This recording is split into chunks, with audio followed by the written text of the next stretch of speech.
Hello প্রিয় শিক্ষার্থীরা, কেমন আছো তোমরা সবাই? নিয়মিত অনলাইন ক্লাসের ধারাবাহিকতায় আজকে তোমাদের প্রথম অধ্যায়ের বায়োমেট্রিক প্রযুক্তি নিয়ে আলোচনা করা হবে। আমি আছি তোমাদের সাথে মোহাম্মদ আরিফুল ইসলাম, প্রভাষক, Khilgaon government colony higher secondary school. তো চলো শুরু করি। আমাদের এই নিয়মিত অনলাইন ক্লাসে আজকে যে টপিকটি নিয়ে আলোচনা করা হবে, এই টপিকটি খুবই ইম্পর্টেন্ট। সেই ইম্পর্টেন্ট টপিকটি হচ্ছে আমাদের বায়োমেট্রিক্স। বায়োমেট্রিক টপিকটি থেকে প্রতি বছর বহুলভাবে নানানভাবে কোশ্চেন চলে আসে। মোটামুটি এটি একটি পপুলার কোশ্চেন, এই চ্যাপ্টারের জন্য পপুলার টপিক। এখান থেকে কোশ্চেন আসে, প্রতি বছর আসে। তা আজকের পাঠে আলোচ্য বিষয়সমূহ হচ্ছে বায়োমেট্রিক্সের ধারণা, বায়োমেট্রিক্সের প্রকারভেদ, বিভিন্ন প্রকার বায়োমেট্রিক্সের পরিচিতি, বিভিন্ন প্রকার বায়োমেট্রিক্সের তুলনা। তো প্রথমে চলো বায়োমেট্রিক্সের ধারণাটা নেওয়া হোক। গ্রিক শব্দ বায়ো অর্থ লাইফ ও মেট্রিক অর্থ মেজারমেন্ট থেকে আসছে, মানে পরিমাণ করা থেকে উৎপত্তি হয়েছে বায়োমেট্রিক্স।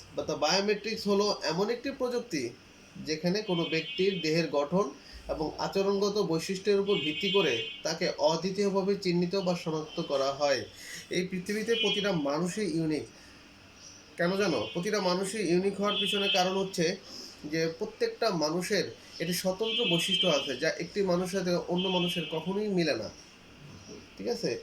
তা সেই প্রেক্ষাপট থেকেই যদি কাউকে অদ্বিতীয়ভাবে শনাক্তকরণ করতে হয়, তার যে প্রযুক্তিটি ব্যবহার করা হয় সেই প্রযুক্তিটি হলো বায়োমেট্রিক্স। আচ্ছা, এখানে তোমাদের ডেফিনেশন দেওয়া হলো। তো বায়োমেট্রিক্সের কিছু এখানে কাজ দেওয়া হয়েছে। Fingerprint, finger vein, hand geometry, মানে হাতের ছাপের মাধ্যমে অদ্বিতীয় শনাক্তকরণ করা, যে বৈশিষ্ট্যের মাধ্যমে অদ্বিতীয়ভাবে শনাক্তকরণ করা যায়। আইরিশ, ফেস, মুখমণ্ডল, ডিএনএ। এটা হচ্ছে মানে ফিজিওলজিক্যাল, শারীরিকভাবে যেই জিনিসগুলো দিয়ে আমি এটাকে অদ্বিতীয় শনাক্তকরণ করবো। আর একটা হচ্ছে বিহেভিয়ার, মানে বৈশিষ্ট্যগত দিক থেকে, তার ব্যবহারিক, তার আচরণগত দিক দিয়ে।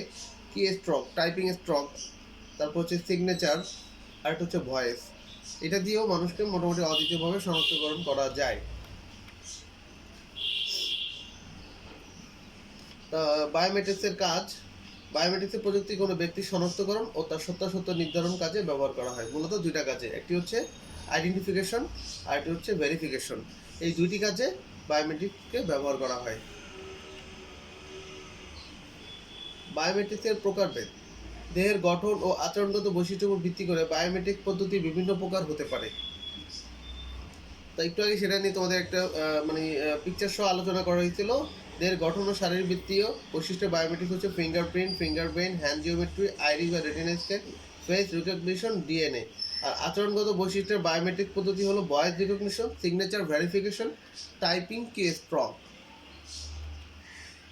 তো প্রথমে এখানে যতগুলো পড়াবো, বায়োমেট্রিক্সের অনেকগুলো পার্টি তো তোমরা জানলা যে কোন কোন অঙ্গের মাধ্যমে বা বৈশিষ্ট্যের মাধ্যমে অদ্বিতীয়ভাবে শনাক্তকরণ করা যায়। তার একটি অন্যতম জনপ্রিয় শনাক্তকরণ পদ্ধতি হচ্ছে ফিঙ্গারপ্রিন্ট। ঠিক আছে? অলরেডি আমার মজার ব্যাপার হচ্ছে তোমরা বর্তমান প্রজন্ম এটার সাথে খুব ভালোভাবে পরিচিত। তোমাদেরকে এটা নিয়ে যদি প্র্যাকটিক্যাল কোনো কিছু জানাইতে হয়, তাহলে আমার অন্য কোনো প্র্যাকটিক্যাল কোনো জিনিস আনতে হবে না। তোমরা যে হাতের মোবাইলটা ইউজ করো এবং মোবাইলের পিছনে যে তোমাদের ফিঙ্গারপ্রিন্ট যে সেন্সরটা আছে, সেটার মাধ্যমে কিন্তু তোমরা ফিঙ্গারপ্রিন্ট লক করো এবং ফিঙ্গারপ্রিন্টটা ইউজ করো অলরেডি তোমাদের মোবাইলে। সেটারই প্র্যাকটিক্যাল ইউজ তোমরা অলরেডি করতেছো। তা সেই সংজ্ঞাটাই আমরা পড়বো। ফিঙ্গারপ্রিন্ট রিডার হচ্ছে বহুল ব্যবহৃত একটি বায়োমেট্রিক ডিভাইস, যার সাহায্যে মানুষের আঙুলের ছাপ বা টিপসইকে ইনপুট হিসেবে গ্রহণ করে তা পূর্ব থেকে সংরক্ষিত আঙুলের ছাপ বা টিপসইয়ের সাথে মিলিয়ে পরীক্ষা করা হয়। তোমরা অনেকেই তোমাদের মোবাইলে কী করো, তোমাদের আগে ফিঙ্গারপ্রিন্টটা দিয়ে ওইটা আগে, মানে তোমাদের ফিঙ্গারের যে নকশাটা, সেটা ইনপুট হিসাবে তোমাদের মোবাইলে তোমরা মানে রাখো, পূর্বে জমা রাখো, সেভ করে রাখো। পরবর্তী যখনই তুমি তোমার আঙুলটা ওখানে ইউজ করবা, তখনই দেখবা কি যে আগের সেভ করা আঙুলের ছাপের সাথে তোমার বর্তমান আঙুলের ছাপ মিলিয়ে 70 থেকে 80% মিলে গেলে সেটা লকটা খুলে দেয়। তা রিডারটি ত্বকের টিস্যু এবং ত্বকের নিচে রক্ত সঞ্চালনের উপর ভিত্তি করে ইলেকট্রোম্যাগনেটিক পদ্ধতিতে কাজ করে থাকে। আঙুলের রেখাগুলোকে সে ডিজিটালভাবে সে ইনপুট হিসাবে নিয়ে এটা বিট হিসাবে কনভার্ট করে রাখে। ঠিক আছে, কম্পিউটার সেভ করে রাখে, পরবর্তীতে এটা তোমার পূর্বে সংরক্ষিত আঙুলের ছাপের সাথে সেটা কম্পেয়ার করে। এটা হচ্ছে আসলে ফিঙ্গারপ্রিন্টের মৌলিক কাজ, যেটা আমরা এখানে অ্যাভেলেবেল ইউজ করতেছি। আঙুলের ছাপ বা টিপসইয়ের ব্যবহার বা প্রয়োগ কোথায় কোথায় আমরা ব্যবহার করি, তা যে কোনো সিস্টেমে, ডিজিটাল কোনো সিস্টেমে যদি আমরা প্রবেশ করতে চাই বা লগ অন করতে পারি, এই কিসের মাধ্যমে? আঙুলের ছাপের মাধ্যমে। এটা কোথায় ব্যবহার হয়? ব্যাংকিং, পেমেন্ট সিস্টেম থেকে শুরু করে আদালতের স্বাক্ষর প্রমাণ, ডিএনএ শনাক্ত করার কাজেও ফিঙ্গারপ্রিন্ট ব্যবহার হয়। তো এটা সুবিধা অসুবিধা আছে, এটা একটু পড়ে নিবা, সুবিধা অসুবিধাটা মনে রাখবা।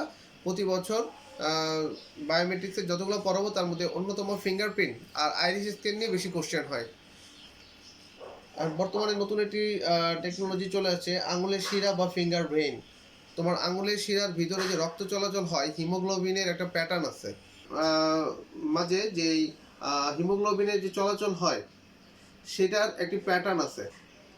এটি তোমার তরঙ্গ দৈর্ঘ্যের আলো শোষণ করে নেয়, তো শোষণ করে নিয়ে এটা একটা প্যাটার্ন গঠন করে। এই প্যাটার্নটা সে ডিজিটালভাবে সংরক্ষণ করে।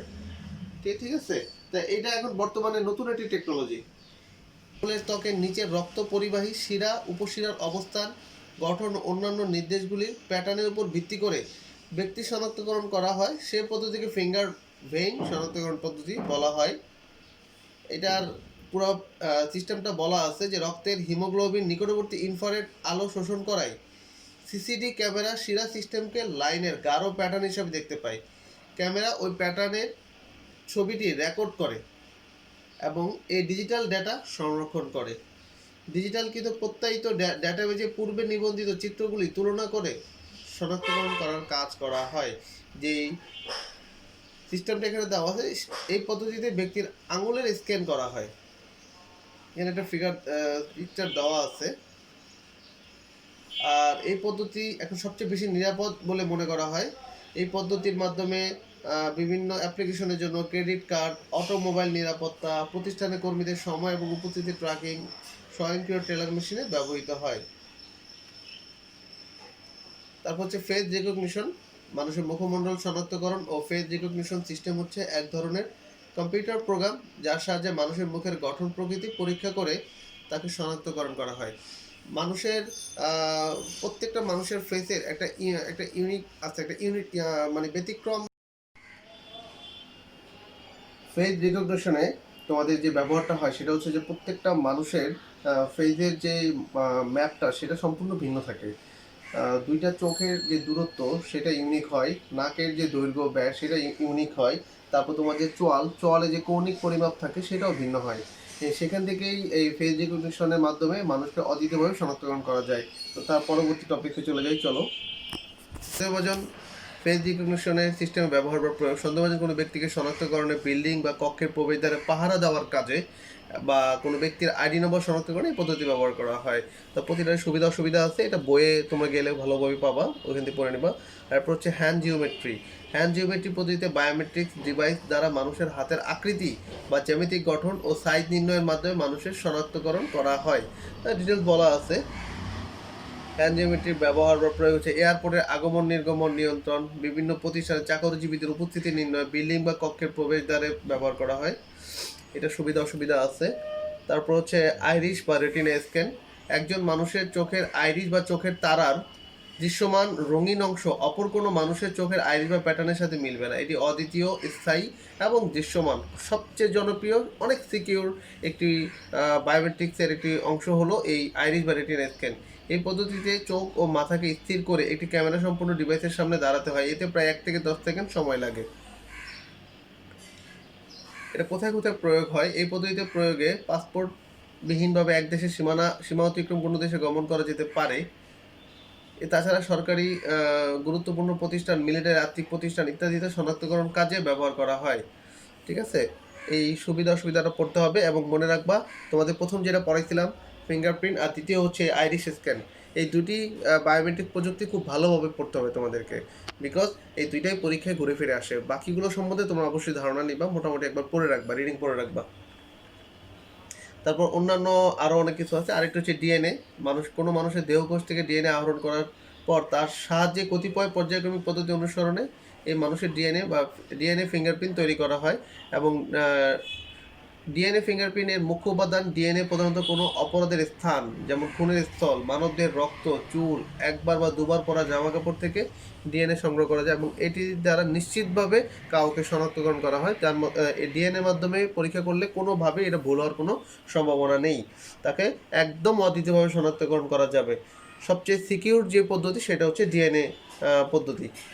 তা এই হচ্ছে ডিএনএ ফিঙ্গারপ্রিন্টের ব্যবহার ট্যাবহার এখানে দেওয়া আছে। অপরাধী শনাক্তকরণ, পিতৃত্ব নির্ণয়, বিকৃত শবদেহ শনাক্তকরণে, হ্যাঁ, এটা হচ্ছে আছে। তারপর অন্যান্য আরও কতগুলো পদ্ধতি আছে, ভয়েস রিকগনিশন, তারপর হচ্ছে স্বাক্ষর, সই বা দস্তখত বা সিগনেচার ভেরিফিকেশন, এরকম কিছু কিছু আরও বায়োমেট্রিক প্রযুক্তি আছে, সেটি বইয়ের শেষে আলোচনা করা আছে। তোমরা বইটা থেকে বায়োমেট্রিক টপিকটি নিয়ে পড়বা, একটু রিভিশন দিবা। তা আমার সাজেশন হচ্ছে এর মধ্যে ফিঙ্গারপ্রিন্ট এবং আইরিশ স্ক্যানটা নিয়ে একটু ভালোভাবে পড়বা আর কি, ঠিক আছে? এই হচ্ছে আমাদের বায়োমেট্রিক্স নিয়ে আলোচনা। বায়োমেট্রিক্স নিয়ে এখানে আলোচনা করা হয়েছে, আর এই পর্যন্তই থাকবে, ঠিক আছে? পরবর্তী ক্লাসে আমি ইনশাল্লাহ পরবর্তী ইম্পর্টেন্ট টপিক নিয়ে আলোচনা করব। আজকে এই পর্যন্তই, সবাই ভালো থাকো, আল্লাহ হাফেজ।